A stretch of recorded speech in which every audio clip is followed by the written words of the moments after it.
اللہم صلی علی محمد۔ بسم اللہ الرحمن الرحیم۔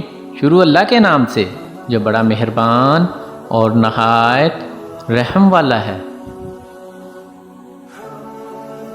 نبی کریم صلی اللہ علیہ وآلہ وسلم سوئے یہاں تک کہ آپ خراٹے لینے لگے، پھر آپ نے نماز پڑھی، اور کبھی راوی نے یوں کہا کہ آپ صلی اللہ علیہ وآلہ وسلم لیٹ گئے، پھر خراٹے لینے لگے، پھر آپ صلی اللہ علیہ وآلہ وسلم کھڑے ہوئے، اس کے بعد نماز پڑھی۔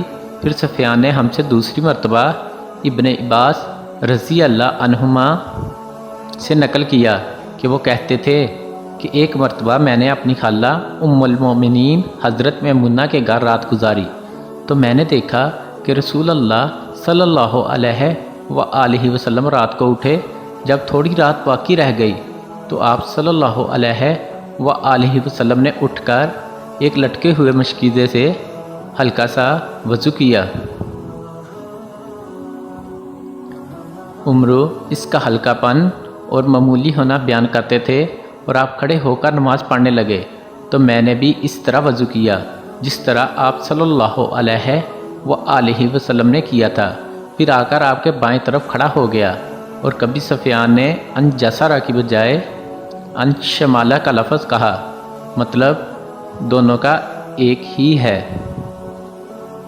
پھر آپ صلی اللہ علیہ وآلہ وسلم نے مجھے پھیر لیا اور اپنی داہنی جانب کر لیا، پھر نماز پڑھی جس قدر اللہ کو منظور تھا، پھر آپ لیٹ گئے اور سو گئے حتیٰ کہ خراٹوں کی آواز آنے لگی۔ پھر آپ کی خدمت میں مؤذن حاضر ہوا اور اس نے آپ کو نماز کی اطلاع دی۔ آپ صلی اللہ علیہ وآلہ وسلم اس کے ساتھ نماز کے لیے تشریف لے گئے۔ پھر آپ نے نماز پڑھی اور وضو نہیں کیا۔ سفیان کہتے ہیں کہ ہم نے عمرو سے کہا، کچھ لوگ کہتے ہیں کہ رسول اللہ صلی اللہ علیہ وآلہ وسلم کی آنکھیں سوتی تھی، دل نہیں سوتا تھا۔ عمرو نے کہا، میں نے عبید بن عمیر سے سنا، وہ کہتے تھے کہ انبیاء علیہ السلام کے خواب بھی وہی ہوتے ہیں۔ پھر قرآن کی یہ آیت پڑھی، میں خواب میں دیکھتا ہوں کہ میں تجھے ذبح کر رہا ہوں۔